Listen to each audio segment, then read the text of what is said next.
अब हम लोग अपसौर और उपसौर की घटनाओं को देख लेते हैं। इस बार देखो पूरा सही से निकला है अपसौर उपसौर, है ना, गड़बड़ नहीं हुआ। तो इन घटनाओं को देख लेते हैं क्या होता है अपसौर की घटना और उपसौर की घटना क्या होता है। कोई लोग बता सकते हो अब इसमें क्या होता है?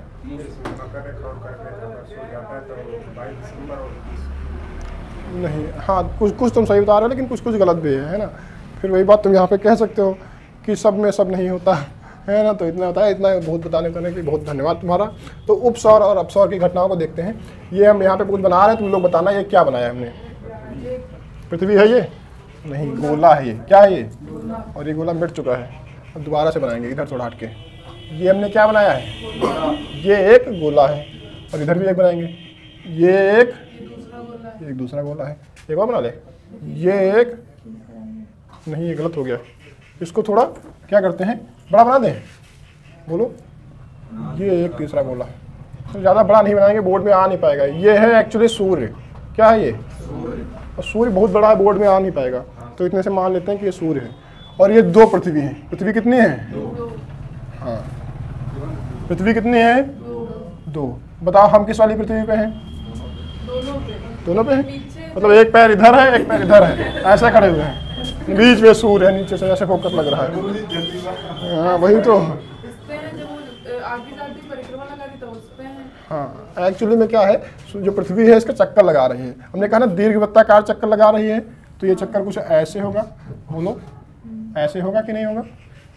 बोलो बोलो। हाँ, तो ये सूर्य है, इसका चक्कर लगा रही है हमारी पृथ्वी। और ये इधर से इधर को आती है और इधर से फिर इधर को वापस हो जाती है। बात समझ रहे हो कि नहीं समझ रहे हो? है ना, समझे नहीं समझे? जी सर। यही बात तुमको समझाने की हम बार बार कोशिश कर रहे हैं। यही वो वाला सिद्धांत है जिसे तुम क्या कहते थे, दीर्घवृत्ताकार का सिद्धांत, है ना। दीर्घवृत्ताकार का सिद्धांत किसने दिया था? अभी भी बताया है। और इसके बीच में हम एक काल्पनिक रेखा बना लें, बेस लाइन, है ना। तो ये एक दिख रही है, लो काल्पनिक हो गई, ठीक। मतलब खुश रहो तुम, हर प्रकार से तुमको हम खुश रखने की कोशिश करेंगे। अब काल्पनिक हो गई, तो एक काल्पनिक रेखा इसके बीच में क्या है, बनी हुई है, सूर्य से पृथ्वी के बीचों बीच में, है ना। इसी की घटना को कहते हैं उपसौर और अपसौर। अब तुम समझ नहीं पाओगे उपसौर और अपसौर क्या है। ये वाली जो घटना है इसे कहते हैं अपसौर। ये क्या है? अपसौर। और ये वाली घंटा नहीं, घटना, ये क्या है? उपसौर, है ना। एक्चुअली पता है कि हमारी ज़बान इतनी ज़्यादा फंस क्यों जाती है, कभी कभी कुछ गलत बोल देते हैं, है ना, कि घटना की जगह घंटा कह देते हैं। ये ऐसा क्यों हो जाता है पता है? हाँ, मीठा हम बहुत ज़्यादा खाते हैं, हद से ज़्यादा खाते हैं, और इसका असर हमारे पेट पे दिखता है। दिख रहा है ना, ये इसमें लड्डू और पेड़े रखे हुए हैं, ठीक है। तो ये घटना ऐसे हो जाती है हमारे साथ में। तो उपसौर और अपसौर की घटनाएं हैं। उपसौर अपसौर की घटना क्या होती है, दीर्घवृत्ताकार कैसे बनता है तुमने अभी पीछे देखा है ना। उसमें हमने बताया था कि सूर्य किसी चीज का चक्कर लगा रहा है, जिस वजह से पृथ्वी को उसका चक्कर लगाने के लिए दौड़ के आगे से आना पड़ता है। ये सेम उसी प्रकार से है राधेश्याम, जैसे तुम्हारी जब कोई भी मित्री होती हैं, मित्री समझते हो, महिला मित्र, है ना, तो वो जब तुमसे नाराज हो जाती हैं तो फिर स्कूटी उठा के लेके भाग जाती हैं। भागते नहीं भागते हैं, अब तुमको मनाना होता है, उनको मनाना होता है कि नहीं होता है, तो तुमको साइकिल लेके दौड़ाना पड़ता है पीछे से। अब वो मान लिया 20 की स्पीड से स्कूटी भगा रही हैं, तो तुमको उनको पकड़ने के लिए 30 की स्पीड कम से कम लगानी पड़ेगी, है ना। तभी तुम उनके आगे जाकर के साइकिल डाल दोगे और फिर लेट जाओगे, रोने लगोगे, जाओ नहीं छोड़ के, है ना, यही तो करोगे, तभी वो रुकेंगी। रोके नहीं तो रुकेंगे नहीं। तो रोकने के लिए तुमको उनके आगे जाके लेटना पड़ेगा और फिर तुमको रोना पड़ेगा। वो तुम्हारा भाग्य, विधाता ने तुम्हारे भाग्य में क्या लिखा है, ब्रेक लिखा है या गर्दन के ऊपर से निकलती हुई स्कूटी लिखी है, वो तुम्हारे भाग्य में है, ठीक है। तो मान के चलो ब्रेक लग गई है ना, कल्पना मात्र है ये। तो मानो कि ब्रेक लगा दी और उसके आगे तक तुमको पहुंचने के लिए क्या करना पड़ेगा, उससे ज्यादा गति से चलना पड़ेगा। तो मान लेते हैं सूर्य जो है ये किसी की गर्लफ्रेंड है और वो किसी है पृथ्वी। पृथ्वी की गर्लफ्रेंड कौन? सूर्य। और ये गुस्सा के नाराज होकर भाग रही है। तो पृथ्वी यहाँ से क्या करेगी, दौड़ेगी दौड़ेगी, रुको रुको रुको, यहाँ बराबर में आगे कह रही रुको रुको रुको, नहीं रुक रहा, तो क्या करिए, आगे जाकर के यहाँ लेट जाएगी, अरे रुक जाओ मान जाओ, है ना। और जब नहीं मानेगा तो इसको लात मार के आगे बढ़ जाएगी और ये फिर पीछे रह जाएगा और सूर्य फिर आगे बढ़ जाएगा, पृथ्वी पीछे रह जाएगी, फिर अगली बार चक्कर लगाएगी और ऐसा ही चक्कर बनेगा। तो पिछला वाला तुमने देखा, पिछला दूर है क्योंकि ये आगे बढ़ता जा रहा है तो दूरी बनती जा रही है, लेकिन दौड़ के जब इधर पास में आएगा तो यह दूरी कम रह जाएगी, ये दूरी कम रह जाएगी और ये दूरी ज्यादा रह जाएगी। ये बात समझ में आई? बोलो। ये वाला घटना वो स्कूटी से समझ गए होगे पूरा, है ना, कि जहाँ से स्टार्ट किया होगा वहाँ से डिस्टेंस ज़्यादा होगा और जहाँ लेते होगे वो डिस्टेंस कम होगा, है ना। बात समझे नहीं समझे? तो ये घटना बार बार होती रहती है और ये बार बार नाराज होता रहता है और ये बार बार दौड़ाती रहती है, जिद्दी टाइप की, बिल्कुल तुम्हारे जैसे, है ना। और ऐसे में इसके खिलाफ कोई कंप्लेन नहीं करता है, तुम्हारे खिलाफ कंप्लेन हो सकती है और तुम थाने में ले जाकर के तुम्हारे ससुराल में वहीं पूजा हो जा सकती है तुम्हारी, है ना, स्पेशल ट्रीटमेंट। तो ऐसा तुम केवल एक ही बार करना, रोना एक ही बार, क्योंकि दूसरी बार में तुम रोने लायक बचोगे नहीं, ऊपर से स्कूटी निकल जाएगी। हाँ, तो समझे? ये घटना कहलाती है उपसौर और अपसौर की घटना, है ना। इसे इंग्लिश अंग्रेजी वाले वो भी, है ना, इनका भी मान रखना जरूरी होता है। तो ये ध्यान रखना, अभी पहले ही कहा था इसने कि सर उपसौर और अपसौर से नहीं समझ पाते हैं, इंग्लिश में बताइए। तो इसे कहते हैं एपीहीलियम। क्या कहते हैं? ये है एपीहीलियम, है ना, ये H बना हुआ है, ठीक है, एपीहीलियम। ये कौन सी घटना है? एपीहीलियम। और ये वाली घटना का नाम बताओ, बताओ बताओ। अभी बता चुके थे हम, इसीलिए पूछ रहे हैं। दो घटनाएं हमने बताई थी, एक एपीहीलियम और दूसरी कौन सी घटना थी, बताओ। हाँ, बताएंगे तो बताएंगे। दूसरी वाली घटना है पेरीहीलियम। कौन सी है? पेरीहीलियम। बताओ, सूर्य और पृथ्वी के बीच की सबसे ज्यादा दूरी किस घटना में होगी? उपसौर में या अपसौर की घटना में? अपसौर की घटना में सूर्य और पृथ्वी के बीच का डिस्टेंस ज्यादा होगा, जबकि उपसौर में सूर्य और पृथ्वी के बीच का डिस्टेंस कम होगा। ये बात तुमको केवल समझनी है। अब तुमको एक क्वेश्चन यहाँ पे तुम्हारे कॉमन सेंस के हिसाब से है, ये बताओ कि दोनों ही घटनाओं में से किस घटना में पृथ्वी पर गर्मी, मतलब हमारे ऊपर, अपनी बात करें कि यहाँ बैठे और यहाँ पे गर्मी किस घटना में ज्यादा लगेगी हमको? कॉमन सेंस की बात है, बताओ। उपसौर की घटना में ज्यादा गर्मी लगेगी या उपसौर या अपसौर, किस घटना में? उपसौर की घटना में गर्मी ज्यादा लगेगी, ऐसा तुम लोगों का मानना है, क्योंकि ये नजदीक है। ऐसा ही तो सोचा होगा, नजदीक है तो एकदम भड़कती हुई आग लगेगी चेहरे पे और बाल झुलस जाएंगे एकदम से, जैसे घर से बाहर निकलोगे टकले हो जाओगे, है ना, बाल एकदम से पहले गोल गोल होंगे और फटाक से गायब, है ना, ऐसे तो होता है। लेकिन ऐसा नहीं है, यहाँ पे गर्मी ज्यादा नहीं होगी, गर्मी ज्यादा होगी यहाँ। क्यों? सुनो, नहीं, बात सुनो मेरी। ये घटना घटती है 4 जुलाई को। कब घटती है? 4 जुलाई को ये घटना घटती है। और ये जो उपसौर की घटना है ये घटती है 3 जनवरी को। कब घटती है? 3 जनवरी को। उपसौर और अपसौर की घटना देखो, 3 जनवरी को तुम्हारे यहाँ गर्मी होती है बहुत, एकदम कड़ाके की ठंडी। इधर देखो 4 जुलाई एकदम बिल्कुल भयंकर गर्मी। इतने महीनों में चक्कर लगा पाते? हाँ, और क्या, पूरे 12 महीने। ये अभी भी तुम कौन सी दुनिया में हो?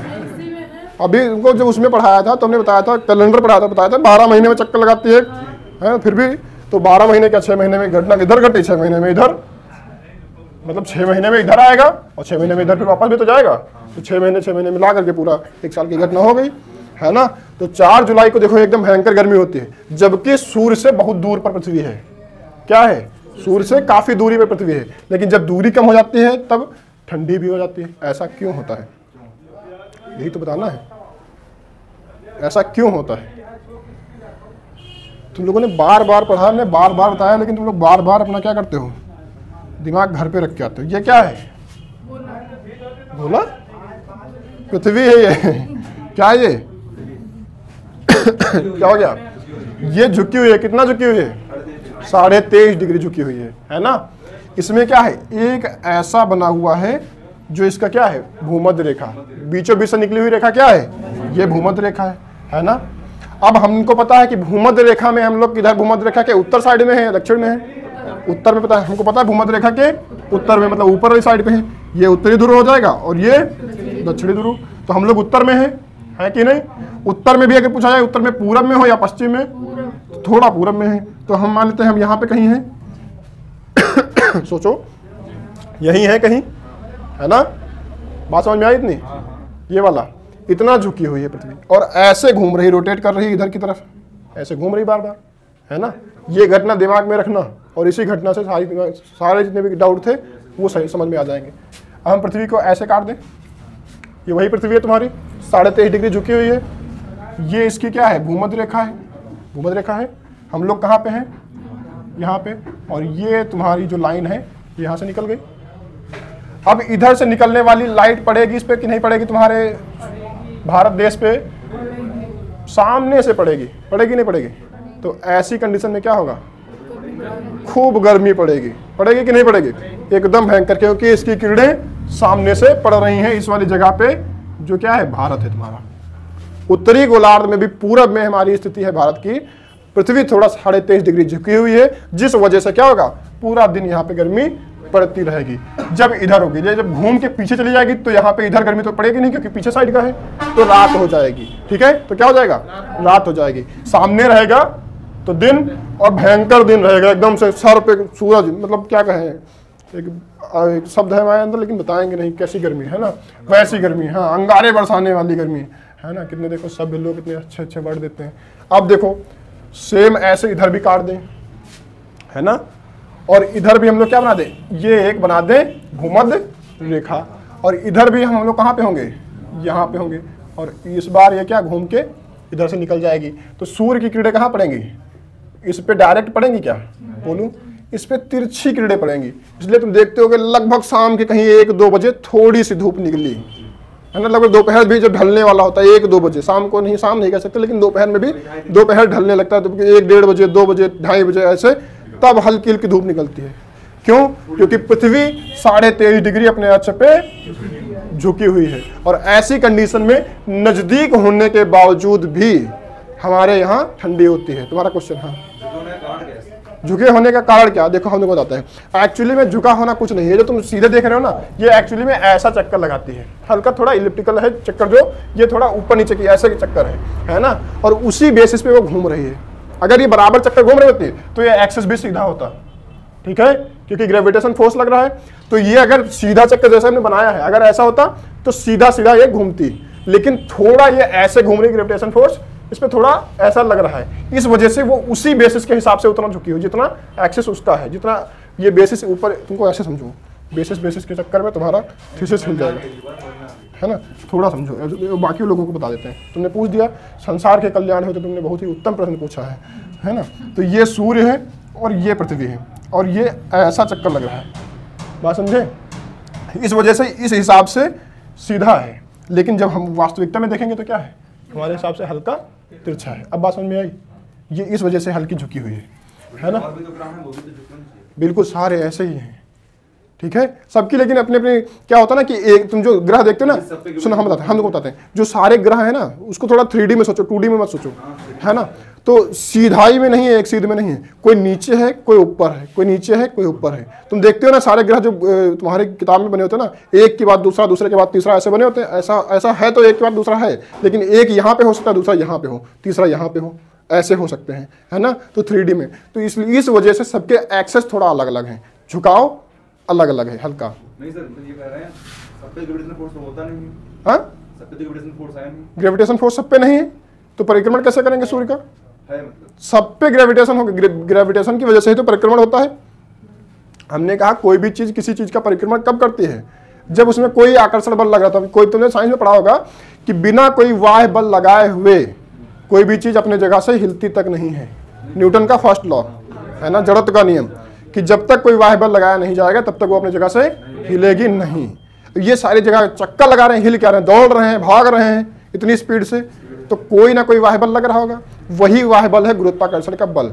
अब ये कैसा होता है, चुंबक देखा है तुमने, तो चुंबक में जो एक्सिस अलग उल्टा रखोगे ना, तो क्या करता है, दूसरी तरफ धक्का देता है, चिपकाता नहीं, धक्का देता है। ये इस एंगल पे इनके लग रहे हैं कि ना अपने तरफ खींचते हैं और ना बाहर की तरफ धक्का देते हैं, बीच में रोके रखे हैं। इसलिए ये अलग प्रकार का गुण है, इसे ग्रेविटेशन फोर्स कहते हैं। कौन सा गुण है ये, ग्रेविटेशन फोर्स का। अब तुमने साइंस में भी पढ़ा होगा, जिस भी चीज में भार है, मास है, उसमें चुंबकत्व का गुण होता है कि नहीं होता है, ये तो साइंस में पढ़ा है। और साइंस तो सब प्रूफ के हिसाब से बात करती है, तो ये प्रूफ करने की जरूरत है यहाँ पे नहीं। तो सबको पता है कि जिस भी चीज में भार है, जो जगह घेरती, स्थान घेरती है, ऐसा पढ़ा होगा, है ना। जिस चीज में भार है, स्थान घेरती है, मास है ना, वो चीज उसमें कुछ ना कुछ अट्रैक्शन होगा।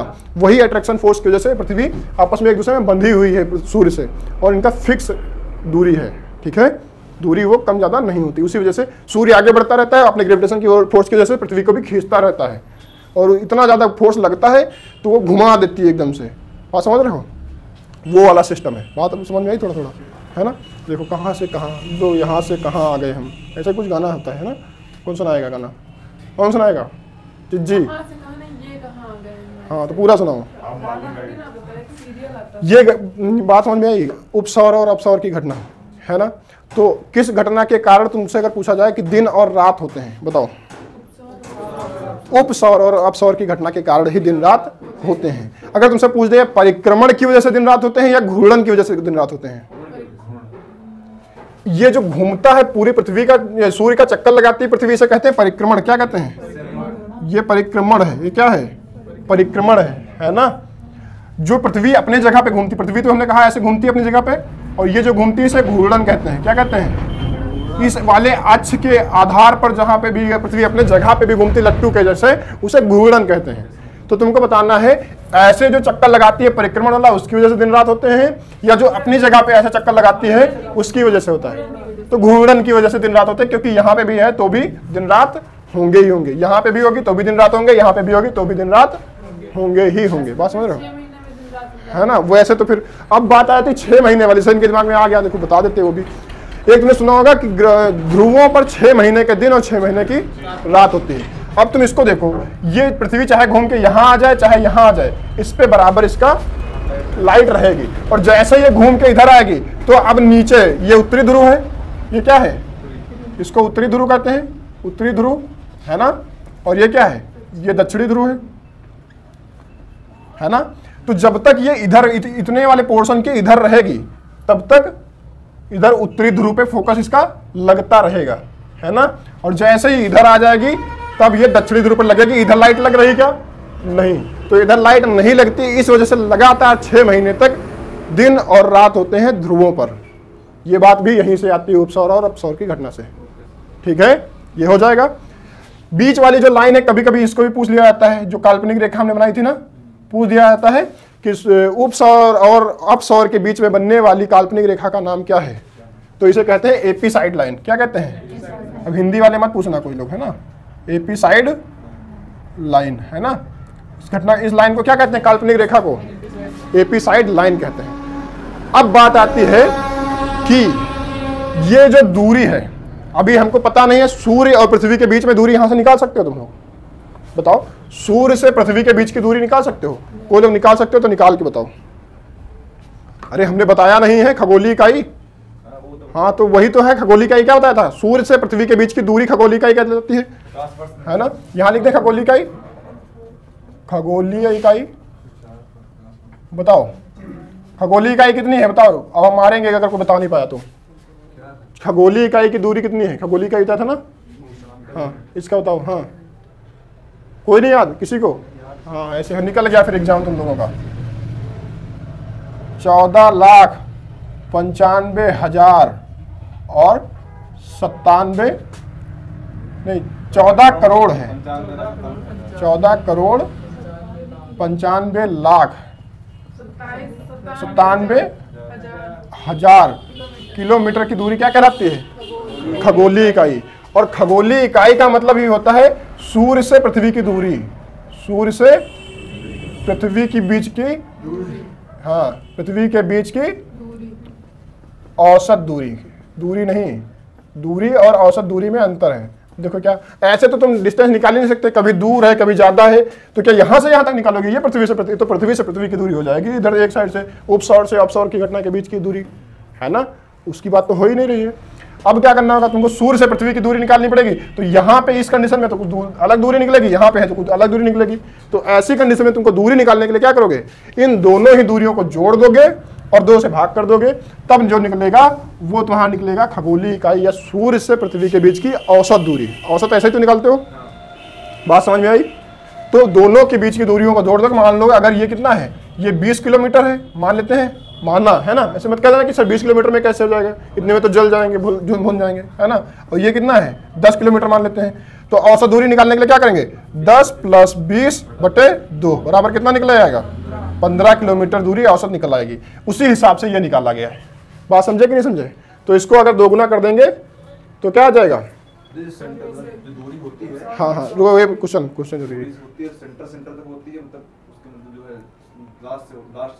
मतलब दूरी यहां से नापी जाएगी या यहां से नापी जाएगी? तुम्हारा ये क्वेश्चन है ना।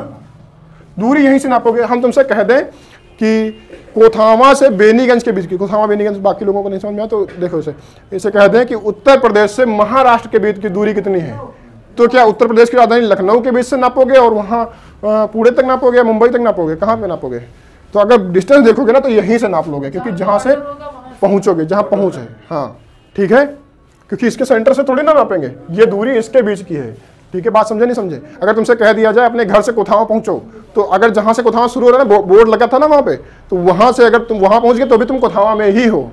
बात समझे? कुथावा कोई एक स्पेसिफिक जो वो पॉइंट नहीं है। ठीक है, वो पूरा क्षेत्र कुथावा लगता है। तो ये पूरी पृथ्वी है। ठीक है, तो इसके सरफेस से दूरी निकाली जाएगी। कहाँ से निकाली जाएगी? सूर्य के सरफेस से उसके सरफेस तक की दूरी। बात समझे नहीं समझे? अब इसी हिसाब से, अब इसमें कुछ एग्जैक्ट तो आएगा नहीं, इसीलिए जब इतना लिखते हैं उसके बाद में हम लिख देते हैं लगभग, क्योंकि ये फिक्स नहीं है ना, थोड़ा बहुत, ना ही कोई इंची टेप लेके नापा है ना, तो ये लगभग लगभग में रहती है। और ये दूरी निकालते कैसे हैं? प्रकाश वर्ष के माध्यम से। और प्रकाश वर्ष क्या है? दूरी का मात्रक है या समय का? दूरी का मात्रक है। कितना होता है एक प्रकाश वर्ष में? 2.5 वर्ष। गलत जवाब। बताओ, ये देखो जिज्जी लोग पेज पलटने लगी फटाफट, देखो सर ने पूछ दिया क्वेश्चन। बताओ, हाँ तुम्हें बताओ, प्रकाश वर्ष में कितना होता है? अच्छा तुम जब सब छोड़ो, तुम यही बता दो कि प्रकाश कितनी स्पीड से चलता है? 3 गुणे, हाँ सीधे सीधे कह सकती हो 3 लाख किलोमीटर, सीधे सीधे कह दो, है ना। और वो तुम्हारा गलत जवाब है, 10 की पावर 8 कहा। 3 गुणे 10 की पावर 6 किलोमीटर। ठीक है, हाँ मीटर में तुम्हारा वो निकलता है, तुमने किलोमीटर में बताया है। वो जो तुमने बताया 3 गुणे 10 की पावर 8, वो है मीटर में। ठीक है, और प्रकाश वर्ष की दूरी का, प्रकाश वर्ष दूरी का मात्रक है, और इसका मान होता है 9.46 गुणे 10 की पावर 12 किलोमीटर। ये भी ध्यान रखना, किलोमीटर की बात हो रही है। 9.46 गुणे 10 की पावर 12 किलोमीटर। और अगर यही मीटर में निकालना होगा तो उधर 3 बढ़ा देना, 9.46 गुणे 10 की पावर 15 मीटर। ये दूरी है। ठीक है, इसी को क्या कहते हैं? प्रकाश वर्ष की दूरी। और अगर तुमसे पूछ दिया सूर्य से पृथ्वी के बीच की औसत दूरी, तो लगभग कितना हो जाएगा? 14,95,97,000, है ना। तो सीधे सीधे कह सकते हैं 14.96 करोड़ किलोमीटर, क्योंकि 97 के आदमी, फिर इधर 1 करोड़ हो जाएगा, 1 लाख हो जाएगा, फिर सीधे सीधे 1 लाख मान लो, तो इधर क्या हो जाएगा? 14.96 करोड़ किलोमीटर हो जाएगा कि नहीं? और ये लगभग में होगा। ये क्या है? ये खगोलीय वर्ष की, खगोलीय इकाई की दूरी है। ठीक है, ये उपसौर अपसौर की घटना समझ में आई सही से एकदम टनाटन? कोई दिक्कत तो नहीं होगी इसमें? चलो छापो इसको।